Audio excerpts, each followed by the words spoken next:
I'm Ryan Milliken from Hardway Performance, and you're listening to the Diesel Power Podcast. I'm Dimitri Miller with No Zone Diesel. This is Anthony Reams from XDP. Jaron Holder from Holderdown Performance. I'm Corey Willis with PPEI. I'm Drew with D&J Precision Machine. I'm Pinky. And you're listening to the Diesel Power Podcast. Diesel Power Podcast. And you're listening to the Diesel Power Podcast. The one and only Diesel Power Podcast. What is going on, Diesel Nation? Diesel Power Podcast bringing you another awesome episode talking about trucks and performance and builds. Before we get to it, though, we got to thank PPEI for making this episode possible with their support. And we get tons of questions about EFI Live and EasyLink and how to make more power with your 11 to current Power Stroke, Duramax, Cummins. And PPEI has really dialed in the tuning and been on the cutting edge of performance for these trucks. So if you've got a 6.7 Cummins with a 68 RFE, want to make that stock transmission last, they have transmission tuning for it. Same thing with the Duramax. 6.7 Power Stroke, a lot of great tunes through EasyLink, which EasyLink is really one of the coolest products out there. How easy it is to use, to update, the power, the performance. It's just taken the whole industry by storm. So if any of you guys out there have questions, and even if it's an older truck, if it's a 01 to 10 Duramax or 06 to 09 Cummins, PPEI's got tons of products and tuning capabilities with EFI Live for them. But if you guys got questions, want to know more, want to make your setup run smoother, make more power, just give us a call. Number's 888-556-0743. But now we're going to get to Chris from Magnolia Diesel Performance. Known Chris for a long time. Going to have some fun, talk about trucks, all that stuff. Awesome. You were live on the Diesel Power Podcast, man. Thanks for having me on. Known you quite a while, Chris. Gosh, when I started, I remember, I think you were a vet then. So I've been,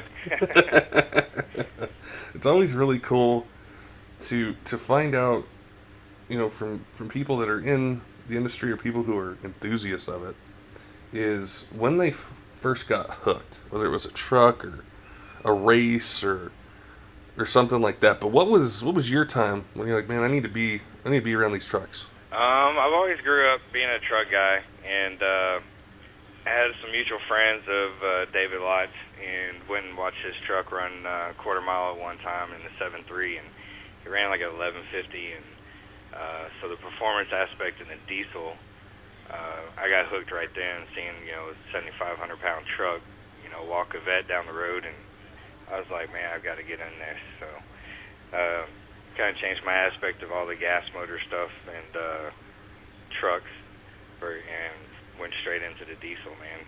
So I've been hooked ever since, and just have a passion for making these big trucks run and beat these cars on the road, Mine started pretty similar as well, as just seeing what something that it's that big, and they're not. Early on, they weren't known for being these platforms that could go fast and do all this stuff, but they've turned into that. So it's been really cool to see, how it started in, I don't know, probably the early mid-2000s and where it's at now. Much harder back then than it is nowadays. The platforms have evolved with tuning capabilities are endless nowadays, basically. So from where we started and getting the power and the times to what it is now is totally a different ball game, which is good for the industry, in the racing aspect of it. When did it go from being, say, something you were interested into, I want to do this for a career? I was already, working and doing trucks and stuff, and car builds and that kind of stuff. And like I said, whenever I seen that truck, with the diesel, and that one trip to see that diesel run just triggered it right then. So that was back in 2004-ish, early 2004, late 2003, somewhere in that area. And I just evolved into strictly diesel and been diesel ever since. And do you guys do repair and performance, or do you do more of one versus the other? We do. It's probably about pretty equal. And unless we get a couple of good builds in here, then we'll kind of slack off on the maintenance and repairs and just kind of focus on the jobs, the big builds and stuff. I know Texas it's like truck world. I mean, there's Yeah, so we many have trucks everywhere. diesel, gas. It's really cool, to look at it and see how many enthusiasts are there. So I'm sure there's plenty of different builds or things that guys want to do that stop by the shop and talk to you and pick your brain a little bit and set a plan for their truck. Definitely. Get a lot of that for sure. Well, you had mentioned like 2003, 2004, and I remember that time. I had no idea that I wanted to do this or be involved with it. But I remember that I would go on forums a lot. And I'd be looking up truck stuff and car stuff. And it's totally changed kind of through the years from then to now. Is the forum side of it something that you started with and maybe learned or checked out trucks and top 10 fastest stuff, and do you still go on there now? Back in the day, the forums were really good. You could see a lot of guys, across the country and builds and get different ideas, stay on top of good products coming out on the market, and a lot of helpful hints for customers as well. For if they want to do repairs or something on their own. From what I've seen then to what I see now, which I really stay off of forums and social media in that aspect nowadays, because now it looks like every time I've gone on there and just scrolled through to get up to date with what's going on, I see nothing but companies being bashed and products being bashed. And if you're not running a certain tuner nowadays, then your truck is nothing. And just a lot of negativity on there versus what I think it started off being. It was a big community of helpful hints for everybody. And like I said, you get to see other builds going on and stuff like that. But now it's just, I just stay off of it, man. It's really negative on there. We had a conversation with the guys over at Comp D, and it was really cool to get their perspective on what that forum was like when it started, and they've been able to keep it very similar. And it's what I remember about it. There's a lot of knowledge. You kind of get to know people and see how their progression, with their vehicles and how they modified it and what worked then, is different than what works now. But they had mentioned something about companies, and I think that's one of the things that can almost get overlooked, especially when you first start out or a new company or something, is how many of the established places they can help you. They give you the tools that you need. They can really help you build your business. And, for you, when you were getting it going and establishing, your company, who helped you, or in what ways did they help you as you grew your business? I would say the number one would be ATS Diesel, hands down. I was carrying their products and kept hounding Mike and Clint about getting on the website, and they finally gave me that call. I want to say it was early 06, late 05 in there, and gave me that opportunity to step up for them. And when I did that, it kind of opened up other doors for bigger companies that were out there that, I was still a less known, business, in the industry. And so it kind of helped open other doors and avenues for different products. And so, yeah, they've definitely been a big help with my career in this industry. It's cool to see or just experience it too, like when, especially with I'd say diesel parts, because they can change so much and new products are coming out and everything like that. And when you have a really strong relationship with a manufacturer, you can call someone up and they know you and they can give you the quick rundown, what's different, what the part number is, all those sorts of things. And it makes it so easy to stay on top of, I think, the ever evolving, product line that's out there. Yeah, it definitely does. I mean, 'cause there's a lot of companies that, to me, I've seen a lot of fly-by-night companies. They'll hit it really hard, and that's the next fad, and then they're gone. And then there's some companies that'll come out with products that you're not aware of, but being a dealer for them, you should, kind of get that new literature and stuff before it's in the magazine and customers walk in needing something you don't know about, and then you have other companies that really like to stay on top of it and help their shops and their dealers, know that they have a new release or there's been a modification to a certain kit that they've got on the market. So that aspect of it, the ones that really want to help the shops and their dealers are really the ones that I like to keep working with, because they don't want you to be in the dark when you have a customer come in and know something you don't know about, they may be offering right now. Right. Or even trying to service, the customer when they have an issue. I'm sure you see it all the time. Like sometimes they may install it themselves, it's not installed correctly, or they try to load, some tunes or something like that, and something's not quite right. Is being able to, call, that manufacturer if you need to. Oh yeah, definitely. We get a lot of with customers either doing it themselves coming in, and you try to give them a call to the manufacturer and troubleshoot for them. And then I've also had products that I've sold and the customer wasn't happy with, and so I'll make a phone call, via a tune or something, and be like, this customer staying here doesn't like this, well, that's tough, that's how it is, or okay, for another $100 we'll send you a different tune. And the guy standing in front of me makes the same phone call to the same company, and boom, he gets a part overnighted, free of charge, no problem, or a tune emailed to his cell phone right in front of me. Whenever it's like I'm the shop representing your company, and I'm pulling teeth to get, something resolved for a guy that's standing in front of me, that the customer can call and it gets done like hands down quick. So that's pretty irritating. I see that quite often. I can imagine that it can happen at different times. I think the really successful manufacturers and companies out there understand the different types of customers they have. Like you might talk to 100 people a day, and you're local to them, and having that relationship with you makes their brand stronger, and you're able to do things, say that they can't. Like the truck's there, you can diagnose it, you can figure this out or that out, and you save them time in the process of that. Right. Yeah, and I take a lot of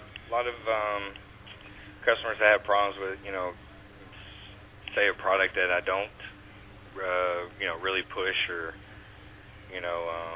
don't believe in, and I'll still take the time with that customer and try to call that manufacturer and go over, trying to resolve the issue for them as well. So it definitely happens, and it could be with any brand out there, but there's a certain few companies that seem to want the customer, happy versus the shop that's trying to make the customer happy. Mm-hmm.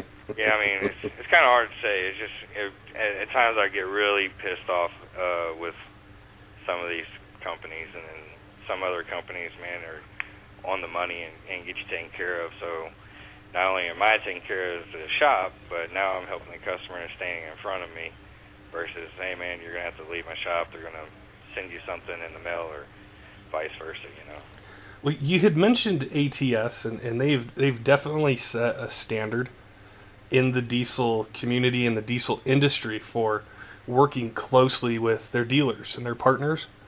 And another one that does a fantastic job of that is PPEI. And Corey Willis and the crew over there, they've always supported us. They've been able to, when a new product comes out, give us all the information, answer our questions, help us, help customers.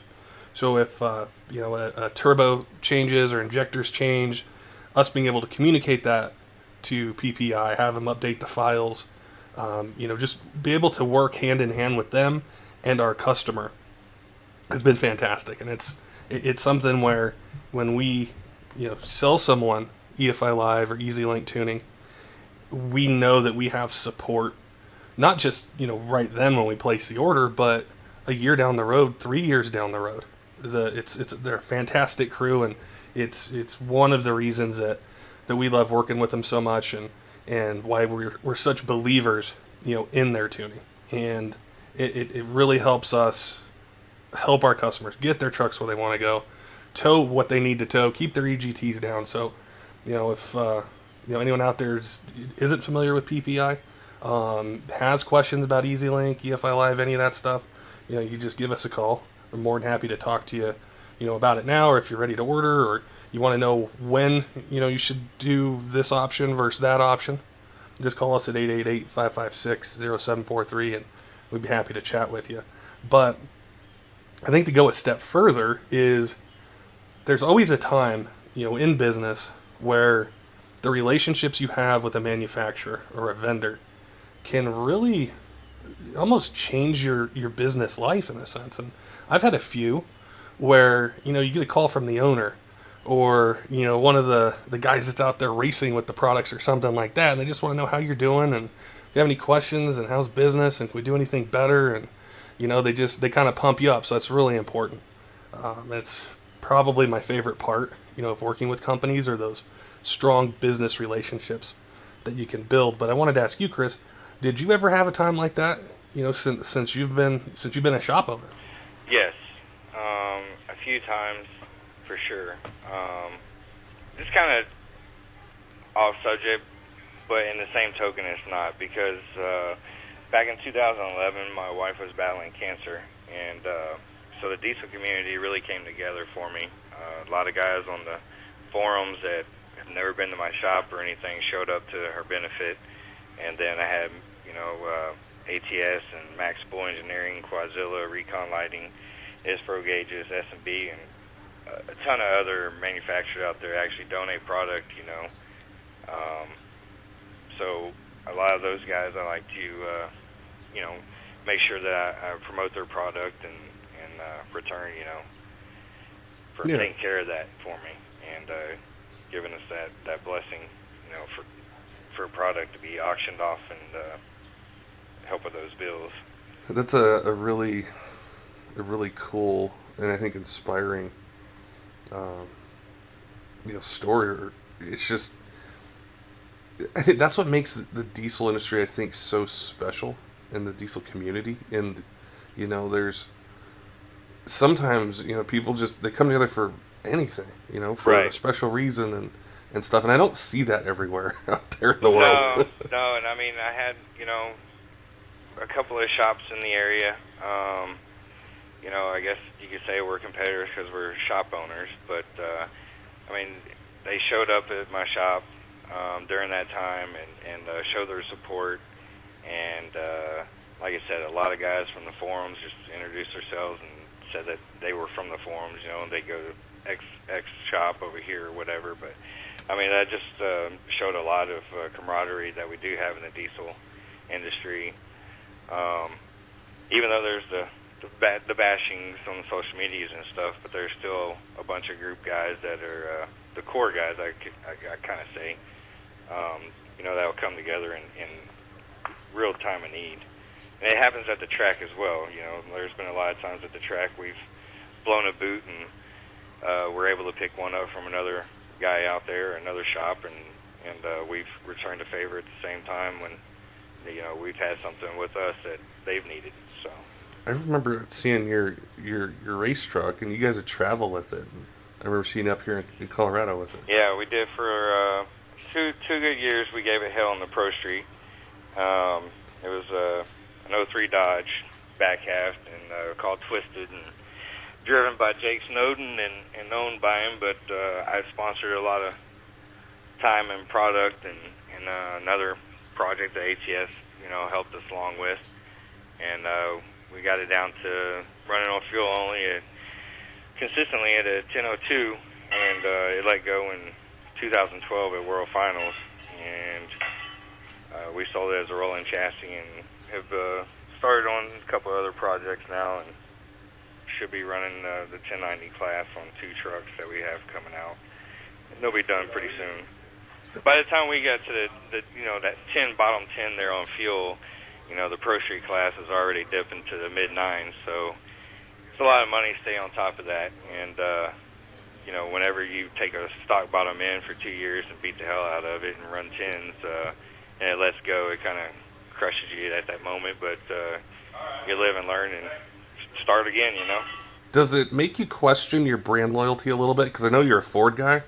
But that was a Cummins platform. That was the old 5.9 that was taking that beating for 2 years. What a smart ass. I knew you were going to say something about that, man. I am a Ford guy. I love my Power Strokes. But 90% of my business that comes through here is Cummins. And then on all of our race trucks, except for my personal truck, but it's never been anywhere fast. They've all been Cummins as well, rather the 12 valves or the common rails. I mean, their parts on for that platform are so vast now, and so many different combinations, and then it's much cheaper. I mean, bottom line is cheaper, and you can get horsepower much quicker trying to do a Duramax or, a Power Stroke. We see the Cummins that it doesn't take much, and you can start building really quick power. So, and less on the pocketbook. Yeah, definitely, and that's what something I've personally grown with is I gravitated towards the Cummins platform. But being around for so long, there's other parts of these trucks and their motors and their transmissions I've really learned to appreciate. Like, usually Ford guys aren't blowing up transmissions when they just have a tuner on it. You know? And Duramax trucks are they're smooth. The power delivery on them is really, it's nice and different, and I've learned to appreciate each brand. Gotcha. They all have their perks, and they all have their problems. It's just I see a lot more of the problems with the Dodges than anything. So you have a really cool Dodge project that caught my eye. I saw floating around. I don't know if it was on social media or if it was in a magazine, but you've got a really cool truck I wanted to ask you about and what you're doing with it and what you've done so far and what your goal is with it. It's a 12 valve, right? It's a 97 12 valve. The project's called Slow Build, and it's been about a year in the works. And I bought it really cheap, and it was beat to hell. I mean, so hopefully when it's done, the people will have pictures from the beginning to the end to see where it came from. But I bought it just to kind of flip it really quick at the shop, and it sat there for a week, and I just said, to hell with it. I'm going to build the truck, and stripped the bed off of it. The cab came off, everything down to bare frame. And my 15-year-old son has been on the project with me, and we just do it on weekends together. And so the suspension's been completely redone.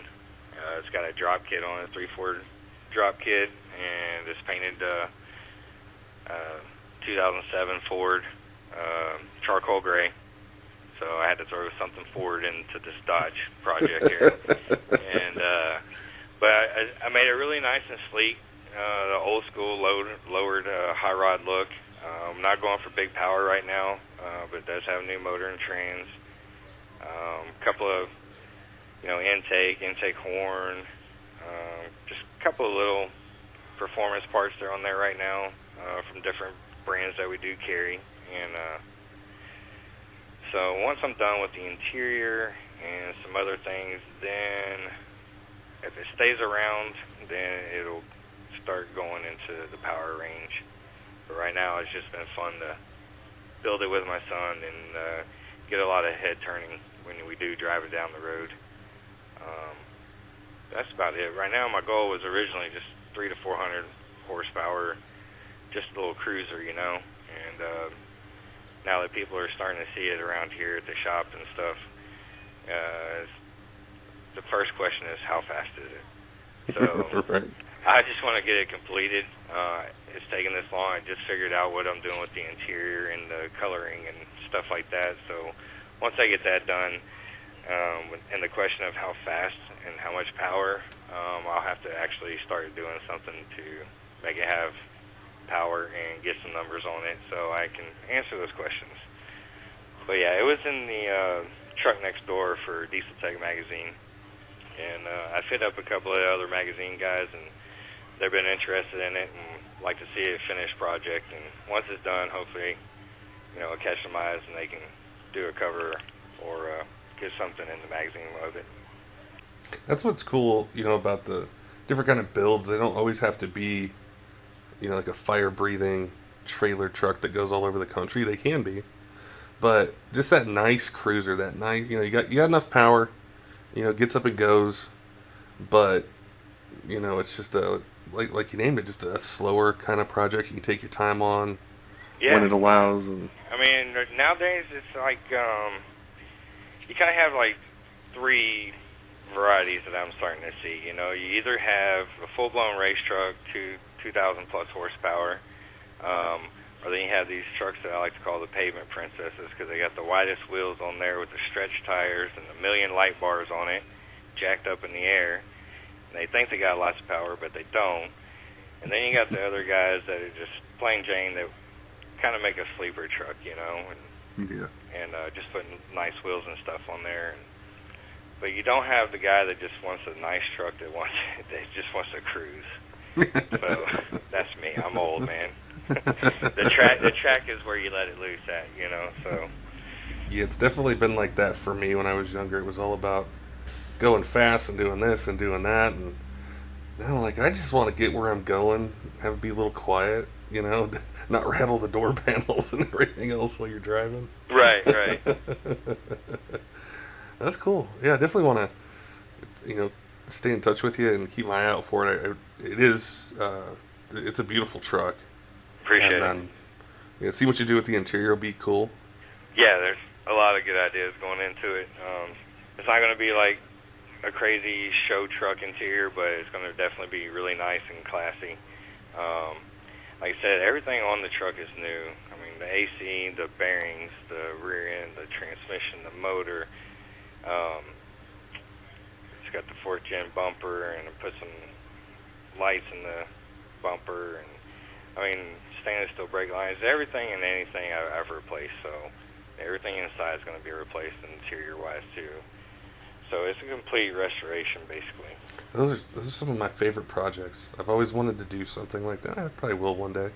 It's just find the perfect kind of platform that I want, and just be able to take my time with it. Replace every nut and bolt and grommet, and just kind of build it the way I would have 20 years ago or 15 or whatever your truck it is. Yeah.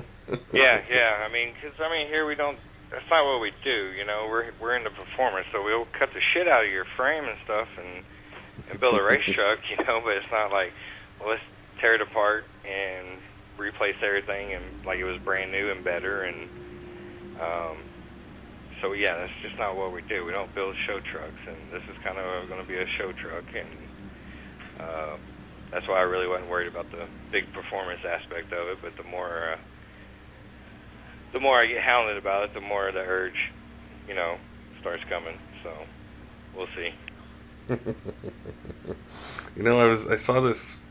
I don't remember where I saw it on Facebook, or maybe it was Instagram, but they're talking about football season rolling around, and this is like the last month till February.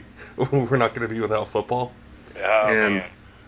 I'm getting excited, and I just happened to be flipping it through ESPN one day. And sometimes they replay college games from the previous year. Are we going to talk about the whooping that Notre Dame took? Yeah.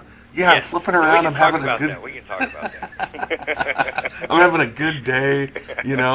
I'm flipping around, and I'm like, really, this was the game you guys wanted to replay, the one that I talked trash to Chris for forever, and they're down like 28 points and try to make this comeback, and then they give him 9 months or 10 years to be able to talk about that game. And I thought, man, I don't know. This year should be interesting. I think so. But that was a hell of a game. UT surprised me, and of course the rest of the year went to hell after that. But I guess we beat your team is all that mattered that year. But we have a new coach, so hopefully we're going to have a good season. It's so competitive there. Just even with the different conferences they're in, like A&M being in the SEC, and Texas, and all they all kind of play a different style of football. Absolutely. They're all competitive, but it's just I think Texas has a pretty bright future with the coach they got and the talent pool that they have and everything. I hope so, man. It's been overdue for quite some time to get back on track with those guys. it's good to see all the other Texas teams, out winning and being competitive as well. For many years it was just A&M and UT, dominating, and kind of felt sorry for all the other colleges in Texas and their football programs. But TCU's came a long way. Texas Tech's been up and down. So yeah, it's good to see them all starting to get some good recruiting and keeping a lot of the Texas boys at home to play football. I remember vividly, well, I've been a Notre Dame fan since I was a little kid, and I don't remember the last time they won the title, but 2012, I remember they were undefeated, and that day, a few teams lost, but I remember Kansas State, I think, would have been first. All they had to do was beat Baylor. That's all they had to do, and I thought, Notre Dame can beat Kansas State for the national title. And Baylor comes out with that high-flying offense, and I just remember it was kind of high-scoring. And then Baylor wins. I think Notre Dame's first, and then I go, really? So we can play Alabama? Really, Alabama? I'm gonna have to wait a while for this to go down. You ain't beating them. Not that particular team. They've been right. I don't know what that's they've definitely done. not the team you want to see at the end of the year. So Nick Saban's got that organization going in the right direction every year, it seems like. There's always those teams, whether it's football like them or the Patriots in the NFL or Golden State Warriors, or just there's these coaches and these teams where they just set a standard. It's like everyone's still trying to catch. I know Clemson beat Alabama last year, but as a program, you're still trying to catch what Alabama can do for how many years and the type of players they can churn out and how many first-round draft picks are there and just what they can do. It's tough. Right. Yeah, definitely. Because if you're at the top for so many years, every program's still trying to catch up. So, it's like the Patriots over there in my favorite Miami team's division, always leading the way, and Bill Belichick is the guy over there, so you're always trying to hopefully find another genius coach that's going to put all the pieces in place and be a dominant, for many years. So I don't even know.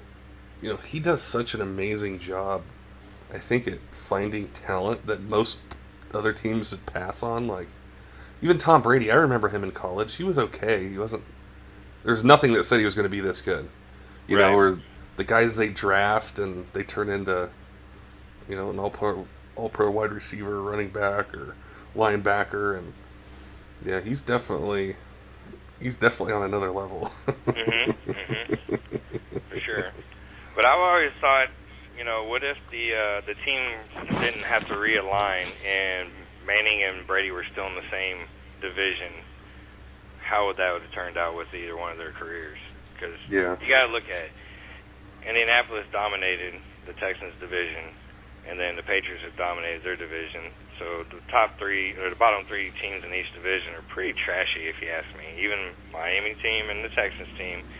So they've had a free run of beating, three teams in a, 6-game period throughout each season, to where they can really put some numbers together. Yeah. So if you take that out of the equation, I've always kind of wondered how they would have managed, who would have came out top, staying in that same division and have them play each other every year. It would be tough. I think of being here in Denver in the AFC West, as I remember when the Seattle Seahawks were in the AFC West, and I think like now, what would it be like if Denver and Seattle and Oakland's gotten better, but if they had to play each other twice, it would be, I don't know, it'd be different. Yeah, definitely. There's, I don't know, hopefully, there's always those surprise teams, and I always like to try to think, I'm never right, I never pick the right one.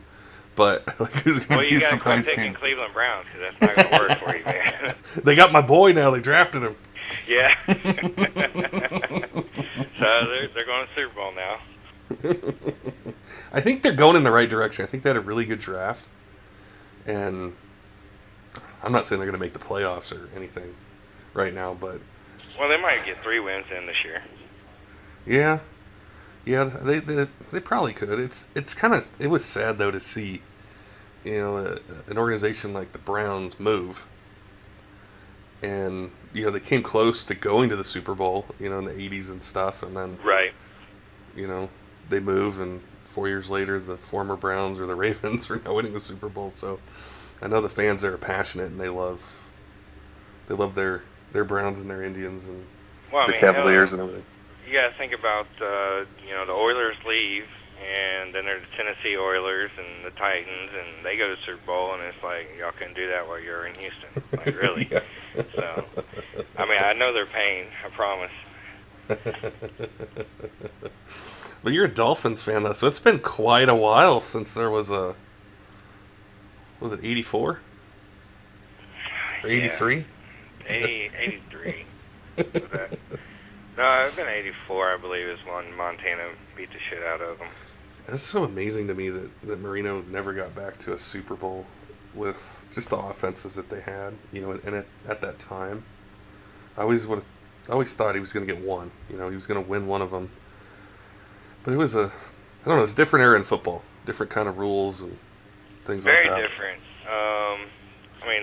To me, that's why he's the greatest.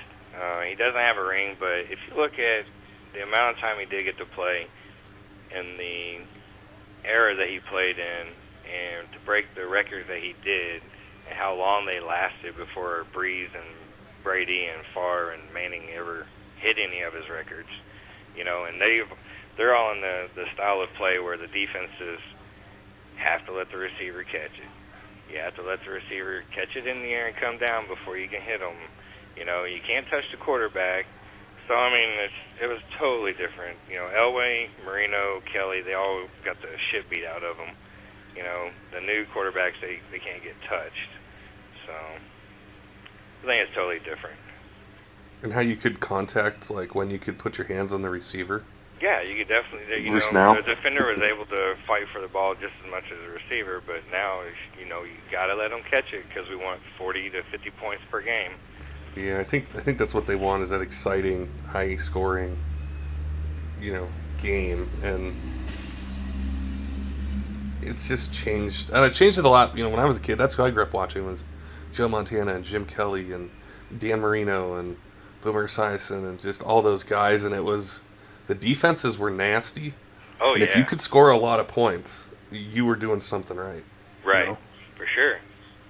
Yeah, the defense back then, that was hard-nosed football. They kicked everybody's ass. Yeah. The offense, if you got out alive, you're doing good. Nowadays, it's like, I don't even know why the defense even show up to play. I think what is cool, though, is when they do, like, you think of the Broncos defense when they won the Super Bowl, the Seahawks, some of these other teams, when they can be dominant in today's game, it's like, this is a really good defense. Yeah, well, yeah. Whenever... And there's certain teams that you get to see that actually line up and clash together that the refs will actually let the defense play, and it ends up turning out to be a really good game because it's just not one-sided. I just wish they would be consistent with it. And sometimes it flips from week to week or playoff game where sometimes they do, sometimes they don't. Sometimes, depending on the quarterback or the receiver, they might give them the benefit of the doubt. Mm-hmm. And like, totally just be agree, consistent. Man. Yeah, there's not very good consistency, and when you watch a Patriots game, you're going to see a lot of that, I'll tell you. Well, we're counting down towards football season. I'm sure that we'll have some more debates and stuff, and see how things shake out here. And well, it won't really shake out in August or September, but once we get into October, November, and how things go down. See. I think the first game of the season, you got to change your profile pic to that Super Bowl bet you lost. And you said something about you're going to go shopping, and a lot of your friends, the Broncos fans, are going to disown you for a little bit. But, a bet's a bet, brother. It is. They still don't sell a lot of Seahawks stuff here. NFLshop.com will send you whatever you need, buddy. Just won't wear it out of the house. After they lost that Super Bowl, it was like, if you wore Seattle stuff or you were a lifelong Seattle fan or something, you could do it. But Denver fans are so passionate, so when they were able to, win one, it kind of took away that intensity of Screw the Seahawks. Screw the Anybody colors. else that's going to be here. Yeah, exactly. Now you're back to we're dominant Broncos fans. Nobody else come here. Nah, I don't know. They got some problems they got to figure out and wrap up pretty quick with, what Oakland and Kansas City are doing in that division and the rest of the AFC. Yeah, I hope. I'm looking forward to seeing what Carr can do over there. That guy is an excellent quarterback, and I think if they keep building a team around him, Oakland's going to be a force to reckon with. Then they got beast mode now. Yeah, Beast is going to be back there. So, yeah, I mean, the receiving core is pretty dang good. So, I think they're going to be really good, man. Yeah, so that'd be my one thing. That's just, I think they do make playoffs. I don't know how far into it they go, but they could challenge New England maybe on a good day. Play with them. Mm-hmm. We shall see, though. Yeah, we shall. We appreciate your time today, Chris, and sharing their stories and letting me make fun of you a little bit, and you make fun of me and everything, and we'll well, everybody on the podcast heard that, Seattle hat, shirt, whatever, your profile picture, beginning of football, everybody knows about it now, so you can't let us down. You Ford guys. Here we go. First on race day, buddy. Remember that. So, well, I appreciate you having me on, man. And like you said, we've been friends for quite a while, and we'll be up there pretty soon to hang out. So, keep an eye out for a slow build, and that's about it. Awesome, man. Yeah, it's it'll be cool to see it. See you at the ATS Dyno Day or something, and check out that truck. That's, like I said earlier, that's what I like, are those detailed builds, and I know what you're doing is going to be a really cool truck. And yeah, no military axles, no Patriot 40-inch tires. It's just a nice truck, man. So. Awesome, Chris. Don't forget, Diesel fans, you got any questions on EFI Live, EZ-Link, how to make your truck run cooler, have more power, have more torque, keep that transmission alive, or even for some transmissions, especially on the 68 RFEs, is you need to have specific TCM tuning to keep the warranty. And PPEI has done a fantastic job working with transmission companies to tune that particular transmission the way the transmission builder wants it tuned. So you can have that ultimate confidence in it. But just give us a shout. It's 888-556-0743. Happy to chat with you, explain the different tuning options, what you can do, updates that are coming for it, the power levels, all that sort of stuff. And so we want to thank PPEI. Again, we appreciate their support, making this podcast possible. I'm going to bring you guys another awesome episode next. I think you guys are really going to love it. And until next time, keep the shiny side up.